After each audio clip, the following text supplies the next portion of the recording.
A few weeks back, I was watching an interview with then Vice President-elect J.D. Vance.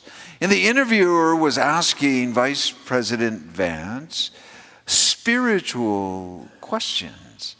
And he asked the Vice Presidents, why? Why did you convert to Catholicism? Why, Mr. Vice President, are you Catholic? And his answer was kind of simple, but yet very beautiful. With a great deal of confidence, he responded and said, because it's old, it's enduring. The Catholic Church is authentic. And he said with great assurance of his relationship with Jesus, he said, I converted to Catholicism because it's true. And I believe. Spiritual questions as you sit here tonight. Why are you Catholic? Why Catholicism? In my own life, that's all I ever have known. Grown up in the Catholic Church, went to school, and all these reasons why in the family. But I think it's an important question for all of us because more clarity and reasons why we believe, I think it deepens our relationship with the Lord. So maybe a question that we ponder, why Catholicism versus any other religion? Maybe because it's old and enduring. But friends, have you ever experienced something in life that when you first start out, it's easy? It's really fun. Maybe when you're first married, you start out and you got all these love and ideas and it's fun, it's new. Or when you start a new job, you're learning things and it's exciting. You get up, you can't wait to get to work. Or maybe when you're starting a personal goal of whatever it may be and you first start out. When I was training for my first marathon, I would get up every morning at 5 o'clock, 5, 6, 7, 8, 9 miles, and it was fun.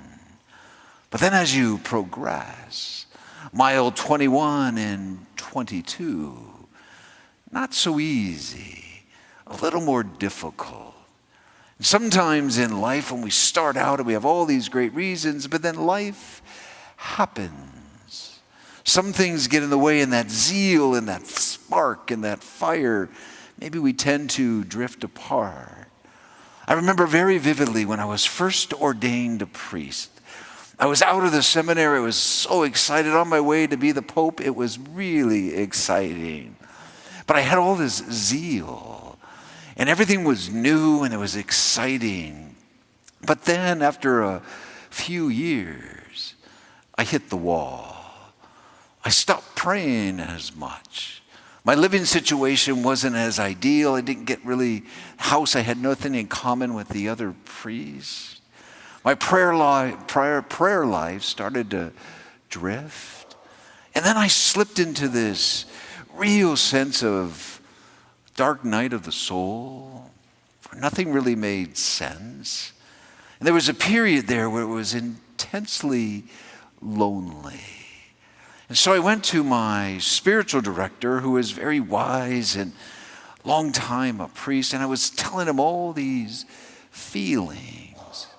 And he said to me something I'll never forget. He said in that spiritual voice, get over it. No, he didn't say that.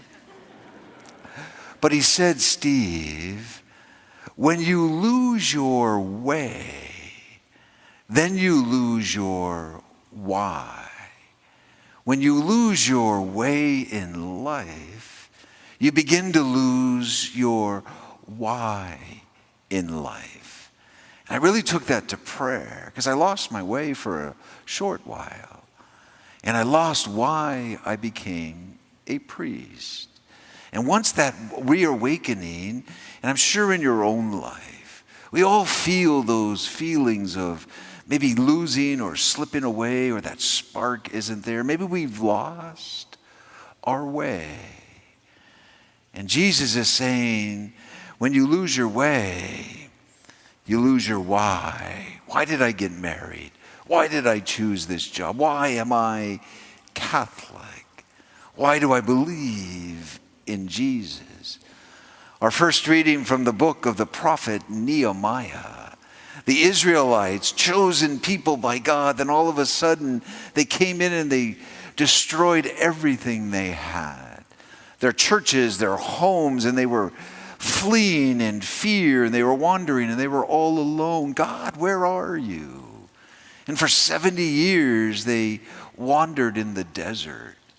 And here in our readings from Nehemiah, we see glimmers of the why. Why were you God's chosen people? And as they started to make their way back to Jerusalem, and Nehemiah wanted to build the walls in the Jerusalem, Ezra the priest, he understood the why. Why are we God's chosen people? And not worried so much about the buildings, but he stands on that podium and he reads the Torah, the book that they knew. And for so long they lost that passion and that vision. And Ezra was concerned about building up that soul and spiritual life. Reignite why you are God's chosen people. And what is the stories and the history of all of your people? You lost it. You lost it because you ran away in fear. And justifiably, they wanted to kill them. But as they came back, they refound why they were God's chosen people. And my dear friends, in our own spiritual journeys, sometimes we feel that way. Maybe just emotionally lost. Maybe in your relationship you are drifting apart. Maybe in your walk with Jesus, where are you? All those thousands of families. You saw the devastation and they were flying over it, all the debris, just like the Israelites. And now comes the time to rebuild, restoration. And in our gospel reading, Jesus says, this fulfillment of all those who struggle, all those who are poor, all those who are lost, all those who have lost their way, there is hope. There is a vision. You will rebuild, but I will be with you. We will rebuild all those things in our life that are truly important. So the question is, each and every one of us has experienced some form of that being lost. Losing someone you love, or the deepening of the faith. And I think our readings today really unify us all together because it's part of the human condition. And Jesus is reminding us that the Spirit of the Lord is upon you, upon me, because he has anointed me to bring glad tidings to each one of us.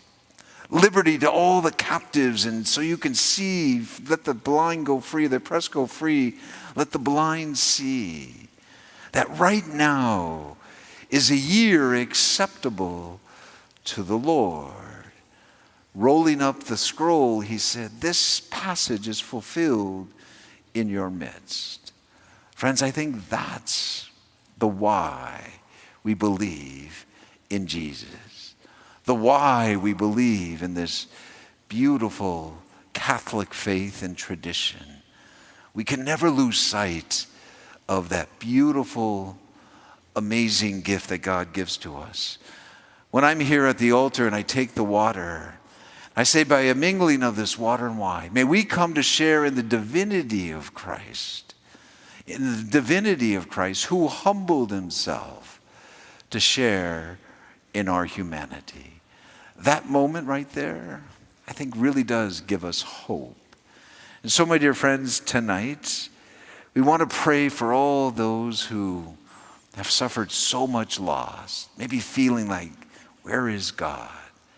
But you and I are a part of that mystical body, as we heard in the second reading. So I'm going to invite you to kneel down for a moment. We're going to dim the lights. And my friends, the whole passage, this reading is fulfilled in your midst. And as we listen to the song, the prayer of St. Francis, and our Lord's real presence of why we are Catholic, we truly believe that Jesus is here in the Eucharist. And as I walk by slowly down the aisle, just open your hearts, whatever you're feeling. Allow God to be truly present to each and every one of us. And whatever prayer's on your heart, place before God.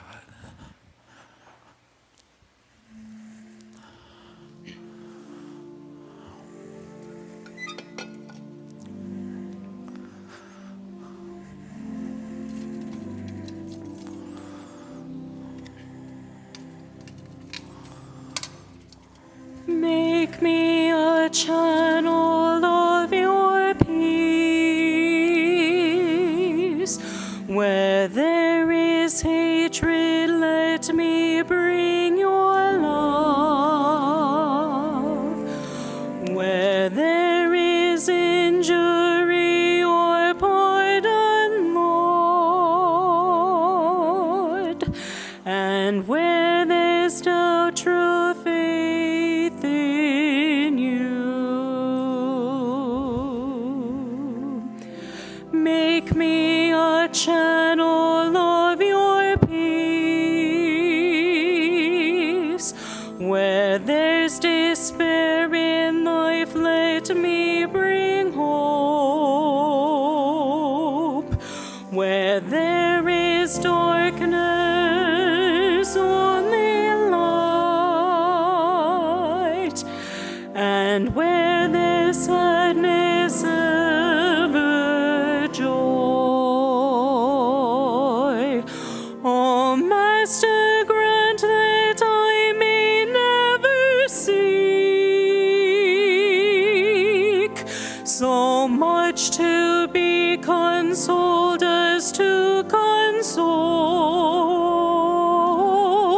to be understood as to understand, to be loved as to love with all my soul.